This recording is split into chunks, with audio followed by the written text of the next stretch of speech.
Don't get comfortable, Madison. You're only here to take notes. My mother flicked her hand at me like I was a stray dog, while my father laughed, already pouring the celebratory champagne. Douglas finally did one thing right by dying. He sneered, clinking his glass. Now the adults can finally spend the money properly. They thought they were inheriting $58 million. They didn't know I was holding the only document that mattered. I didn't scream. I just slid a single, thick envelope across the mahogany table. It's not a check, Dad, I said coldly. It's an eviction notice.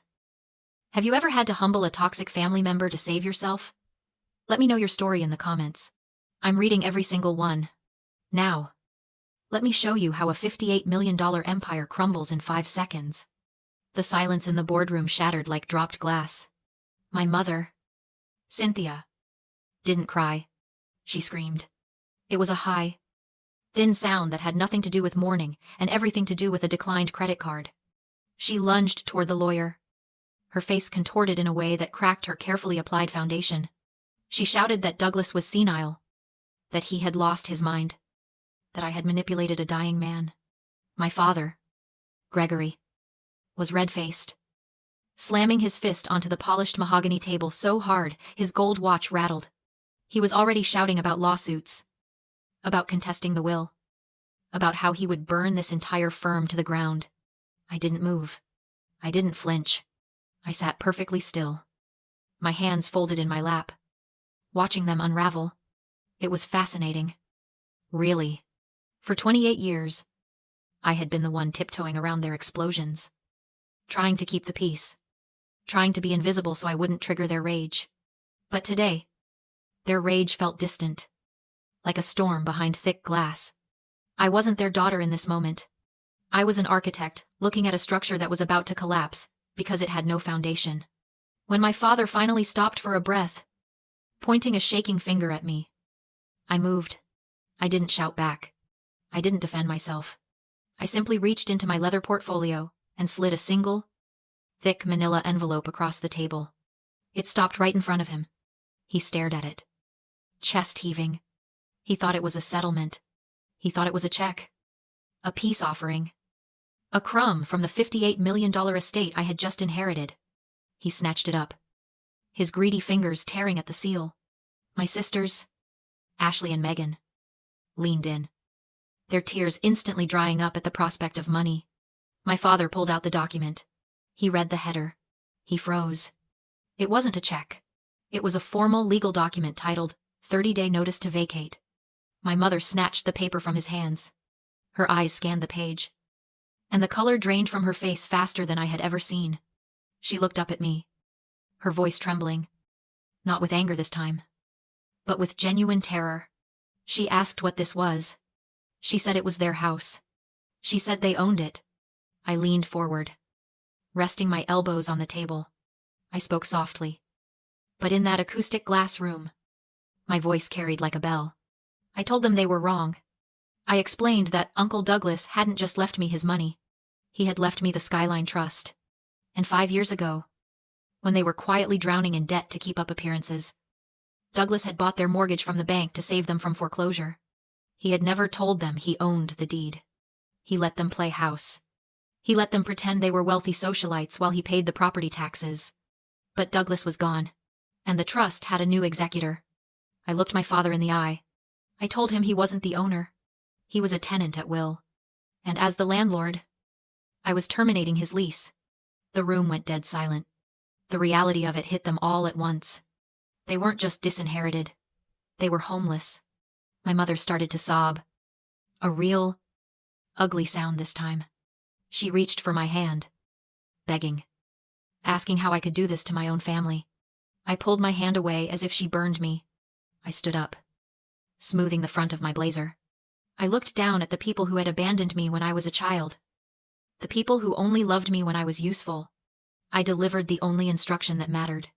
You have until the 1st of the month. I suggest you start packing instead of screaming. I know what you're thinking. You're thinking I'm cruel. You're thinking no daughter should treat her parents this way, no matter how much money is involved. And maybe you're right. Maybe I am cruel. But cruelty is a learned behavior. And I had the best teachers in the world. My education didn't start in architecture school. It started in the lobby of the Pierre Hotel in Paris. 15 years ago. I was 13. My parents had spent months talking about this cultural immersion trip. They said it was for my education. They said it was a chance for me to see the world. What they didn't say was that the world they wanted me to see was the inside of a boarding school. And the immersion was permanent. We arrived in Paris on a Tuesday. I remember the smell of rain on the pavement and the way the city lights blurred through the taxi window. I was so excited I could barely breathe. I thought we were going to the Louvre. I thought we were going to eat croissants by the Seine. Instead, the taxi pulled up to a severe-looking building with wrought iron gates.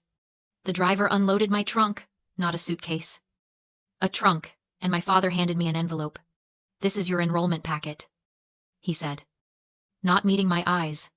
"The headmistress is expecting you. Your mother and I have business to attend to. We'll pick you up at the end of the term." Before I could ask what term. Before I could ask why they weren't coming in with me. The taxi was pulling away. I stood on the sidewalk. A 13-year-old girl in a foreign country. Watching my parents' taillights disappear into the Paris traffic. I dragged my trunk inside. The receptionist looked at me with pity. She asked for the tuition payment.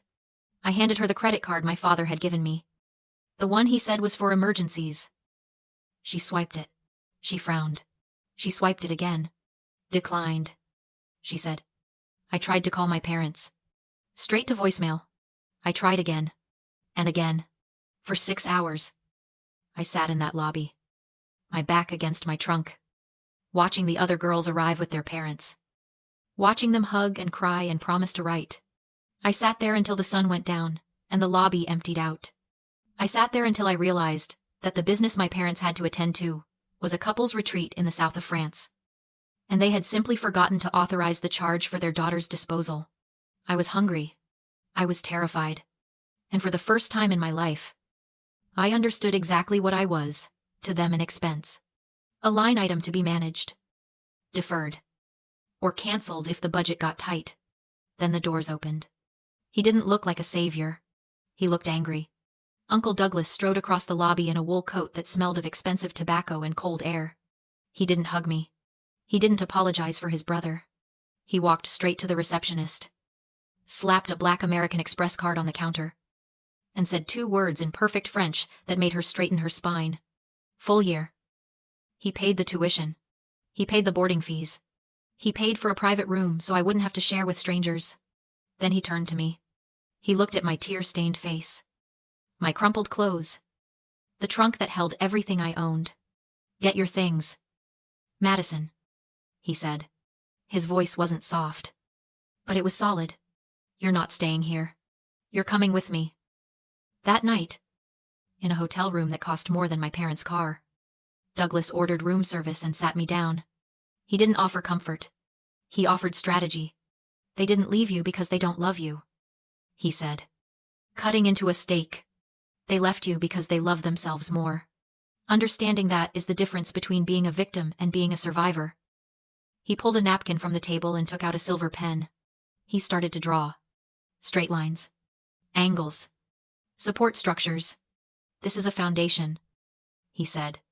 "If you build it on someone else's land, they own it.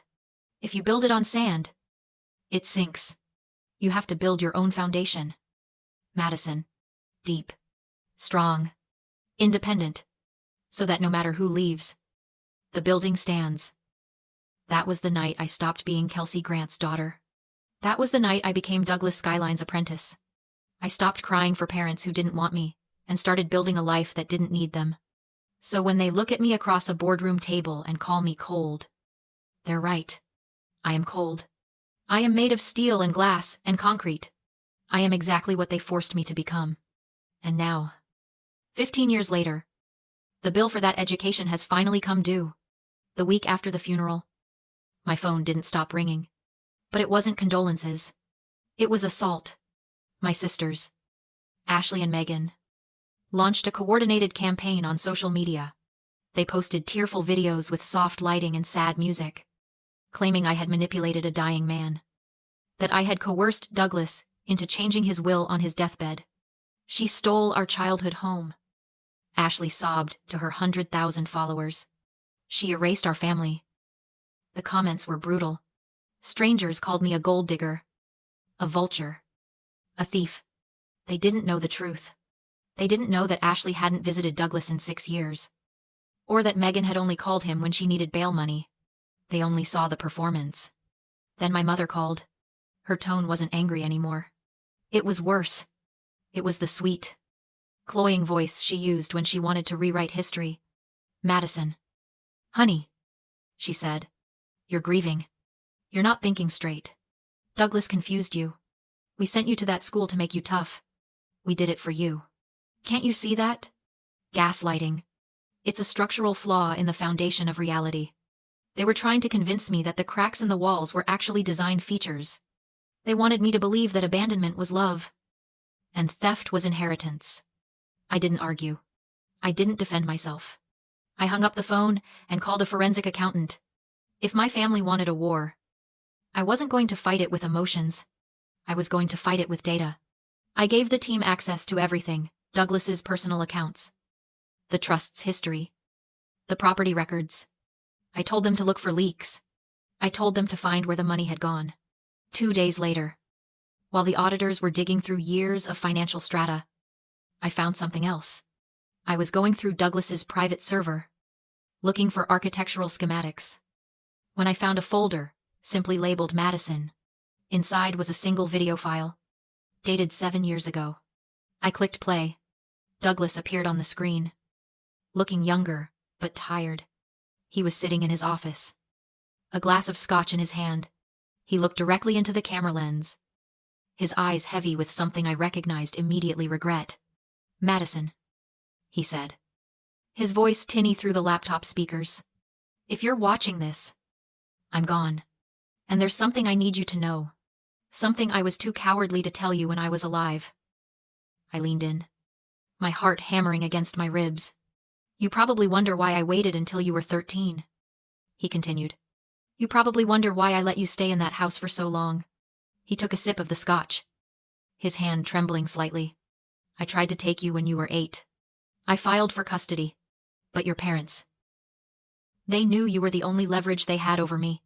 They threatened to cut off all access. They said if I tried to take you, I'd never see you again. So I made a deal with the devil. I paid their debts. I covered their lifestyle. I bought my access to you with checks." Tears pricked my eyes, hot and sudden. "I let you stay in that house to keep the door open," he said, his voice cracking. "I'm sorry I didn't steal you sooner. I'm sorry I let you suffer to save my connection to you. But that day in Paris, when they left you, that was my chance. That was the breach in the contract. And I took it." He looked at the camera one last time. "Don't let them rewrite this. Madison, you owe them nothing. The only debt that exists is the one I owe you for not being faster." The screen went black. I sat in the silence of the penthouse, the city lights blurring through my tears. For 15 years, I had thought I was a charity case. I thought Douglas had taken me in out of pity, but I wasn't a charity case. I was a hostage, and he had paid the ransom every single day until he could break me out. My grief hardened into something diamond sharp. The guilt I had felt about evicting them evaporated. This wasn't just about money anymore. This was about justice. They hadn't just used me. They had used his love for me to bleed him dry. My phone buzzed. It was the lead forensic accountant. "Ms. Grant," he said, his voice urgent. "You need to see this. We found something in the property records. It's significant." "What is it?" I asked, wiping my face. "It's not just mismanagement," he said. "It's a crime scene." The forensic accountant, a man named Marcus, who looked like he measured his life in spreadsheets, sat across from me in the penthouse study. He didn't drink the coffee I offered. He didn't make small talk. He simply slid a single piece of paper across the glass desk.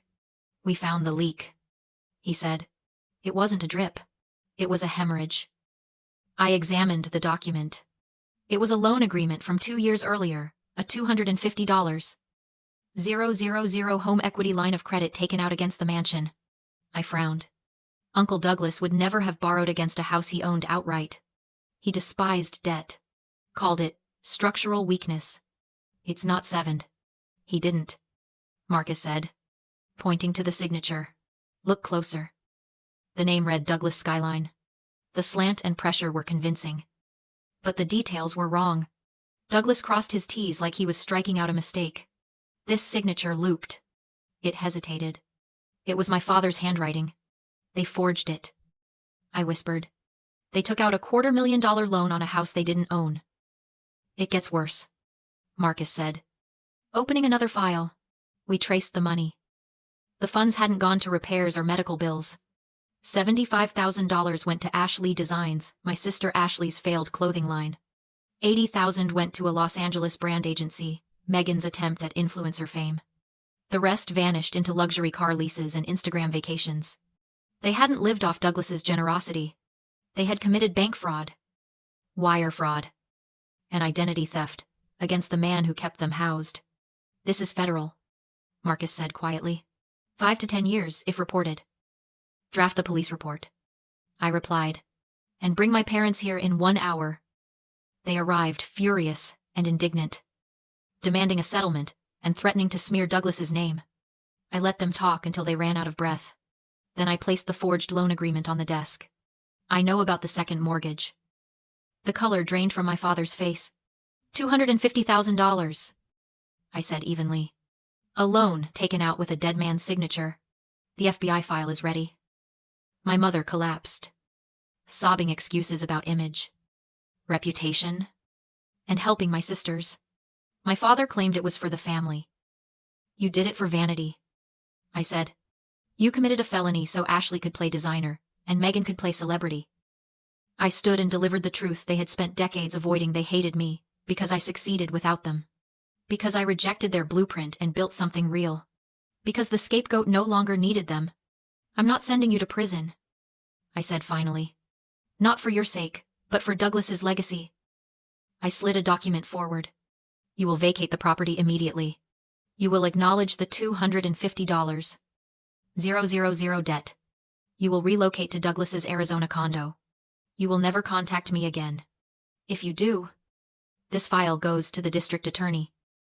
You have 5 minutes. They signed. They left my office and my life without a word. Weeks later, Ashley and Megan's money vanished, along with their curated lives. Silence followed. Peace. On my balcony, overlooking the Chicago skyline, I unrolled new blueprints. Not for luxury, but for the Douglas Protocol, subsidized housing and mentorship for youth aging out of foster care. Douglas had saved me so I could save others. That was the inheritance. I wasn't destroying my past anymore. I was building on it.